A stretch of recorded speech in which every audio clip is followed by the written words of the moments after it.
Tell me about that big fella next to you. This is my friend. When it comes to making coffee at home, there's a huge variety of different machines and methods to consider. If you're like me, you love coffee, but you don't want to think about it that much. I just want to hit a button and be done with it. But if you're like me, you make your coffee a million different ways depending on your mood or how much time you have. We're going to take a look at Lisa's more elaborate setup and my more minimalist setup, so you can choose your own coffee adventure. All right, Hannah, coffee rookies go first. Let's go to your kitchen. All right, so here we are in my kitchen with my minimalist coffee setup. Coffee in its most basic form is simply ground up coffee beans, steeped in water, and then strained. You want to start with good beans, and you do want to grind them fresh. We found that was pretty important. So I have a Espresso burr grinder here. This one is our best buy, so it means our best inexpensive option. And it won because it's so simple to use. You load the beans in the hopper at the top, you turn this dial depending on the number of cups you want, and it produces the perfect amount. And then I move on to make the coffee. I make it in the Technivorm Mocha Master, which is our winning coffee maker. Lisa tested coffee machines, and it kind of blew my mind. Lisa, will you tell them a little bit about that testing? Yeah, that was an amazing coffee testing. We tested a bunch of different automatic drip coffee machines. I had seen this one on some coffee aficionados websites, bloggers were talking about it, saying this was like the coffee geek's ultimate. And I bought it as sort of a funny sidebar. I was doing like more mainstream ones and said, hey, let's look at this thing. And every time I made coffee in it, I was blown away by how good the coffee was. I did measurements of the coffee water as it was hitting the grounds. I temped it, and I also timed the length of a brew cycle. So when it made a full pot of coffee, how long did that take? The Specialty Coffee Association has metrics for that they've done that's scientifically proven that you want the water to be between 195 and 205 degrees Fahrenheit, and it should be done within 7 minutes. And this was the only machine that did that every single time. Most of the other machines spent most of their cycle trying to get hot enough and then getting too hot. Wasn't this thing the shower head too pretty important? Definitely. You want a shower head type situation. If you have the coffee sitting there and the water is just coming from one point, it just sort of drills down. I mean, you can imagine that, this drilling down through one part of the coffee. It's not getting all of that coffee nice and wet and really interacting with all the grounds. So I got this machine after Lisa's testing because of this tasting she had with 21 tasters, and we tried coffee from all of the different machines. She bought a giant batch of beans, so they were the exact same beans, from the same batch. She ground them the exact same way. The only difference was the coffee machines.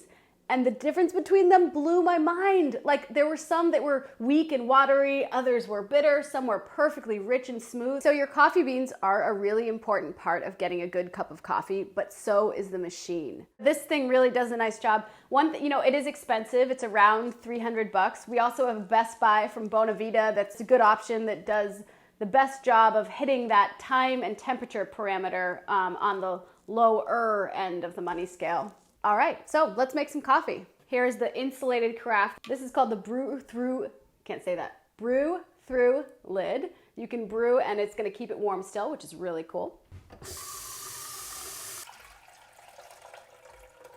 Lid back in. All right, so I'm gonna grind my beans. I've got the Espresso here.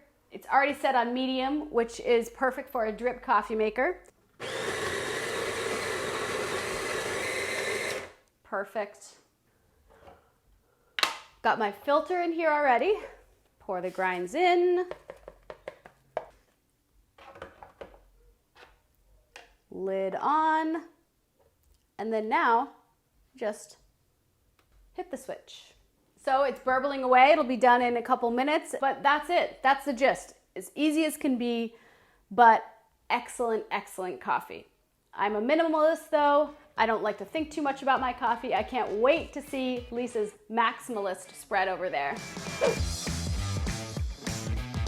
Okay, so here I am with some of my coffee machines and methods. I have my Breville Barista. This is an automatic espresso machine, semi-automatic. You need to do a few things. I have my French press from Bodum. I have my Bialetti mocha pot. I have a Melita cone, which is like the original pour over with an old vintage pot to drip it into if you don't want to do it into a cup. I have a Turkish coffee maker. I actually have two of those, so I just only brought out one because I didn't want to look too over the top. Wow, Lisa, that is amazing. You have so many cool coffee tools. How do you decide which ones to use when? A lot of it depends on two things. One is how much time do I have? Am I running out the door, or do I have time, like say on a weekend, to fuss around a little bit? If I have a little bit of time and want strong coffee, I'll use my Bialetti mocha pot, which makes a very strong, fierce little pot of coffee, and I'll drink the whole thing. If I have a little more time and I want the heavy body of a French press, because the particles are really suspended in that coffee, you get a thick, almost sort of slightly gritty texture, which is I find really pleasing. Some people don't love. I might use my French press. That takes a little more time. This pour over cone is pretty quick, but you do have to be there to pour it over slowly. The Turkish coffee, I have to say, I always loved Turkish coffee. It's very, very strong, super fierce, tiny, strong cup, foamy on top, sort of a froth that's part of the coffee. Not like a crema, it's a different kind of froth. And it's very, very fierce and often sweetened right in the pot as you brew it. So this is kind of fun, but this definitely, it took some mastery to figure out how to do it, and it takes some time. And obviously the Breville Barista semi-automatic espresso maker is another choice. This is really, really quick in the actual brewing. So espresso, fast, right? 20 seconds or so to brew, but the build up and breakdown takes minutes. So I do this if I'm, you know, if I got up on time and I have a little time in the morning, or if it's a weekend and I want to sort of fuss around and make myself a beautiful cappuccino or latte. So of all the many, many methods I have for making coffee here at my house, I'm going to show you two of my absolute favorites. One is the French press. This is the Bodum Chambord, and this is our Best Buy, which has a glass vessel. The winner has got a metal body that's insulated, and so it's not as breakable. These can be a little fragile. It has a mesh on the bottom and a lid that comes down and it basically pushes down. So you take that out, and I have already ground some coffee. It has to be coarsely ground, and you basically want to, I'm going to make 4 cups, so I've measured and weighed this out to a good proportion. And I've heated some water in my electric kettle. It's at 200 degrees. I checked with my Thermopen. I'm just going to pour this over the grounds. It has markings on the side. This is 4 cups, and that's about right. So you put this on top, and you just rest it on top, and now you're going to wait 4 minutes. Just as with an automatic drip where you want that water and the coffee to interact for a certain amount of time, same here. So this has been sitting for 4 minutes. I'm not going to start pushing down right now because that makes the coffee floats to the top and makes a little bit of a tight raft on top, and you don't want to start pushing. That's how people break French presses a lot.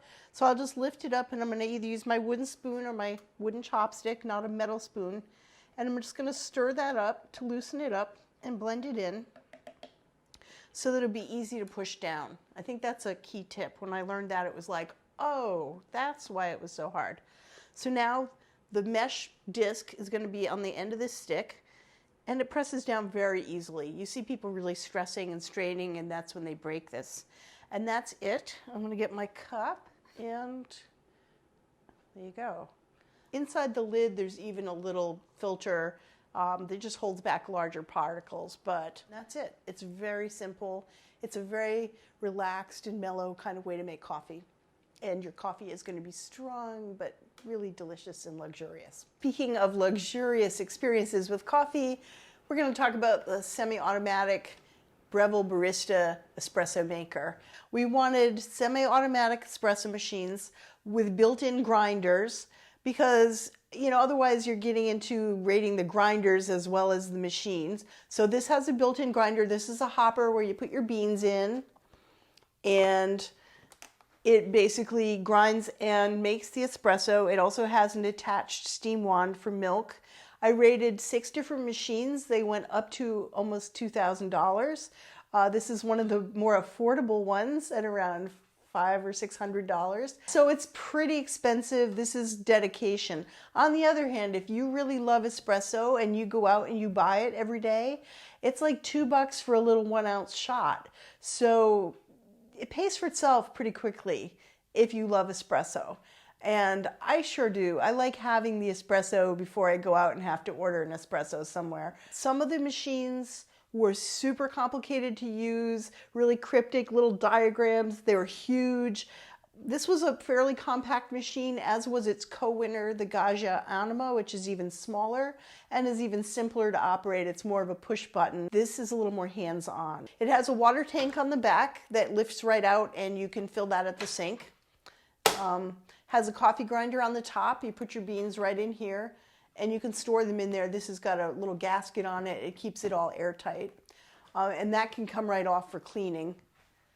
This top area is a warmer, so you can keep your portafilter or little cups up there and they'll stay warm. With espresso, everything is about leading up to this like 20 seconds where it makes your shot.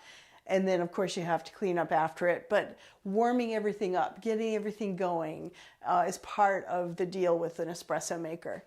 It also has a little drawer with some secret storage in the back, which is so cool. Here's the little filter. So you pop it in. You put it right in these little embracing arms, and it's on double, and I have my double filter. Push it once.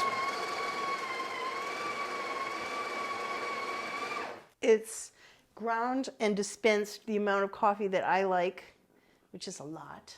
And then this is something you want to practice. I did this on a scale to learn, but you want to use, I think it's 30 pounds of pressure as you tamp down that coffee. And this is really critical. This makes all the difference between a good shot and a not so good shot. You want to press it down and twist it, and you want to level it off. And then you put it right in here and lock it in. Next, I will steam the milk. So I'm putting about a half cup of milk in this, maybe less, actually probably closer to a quarter cup.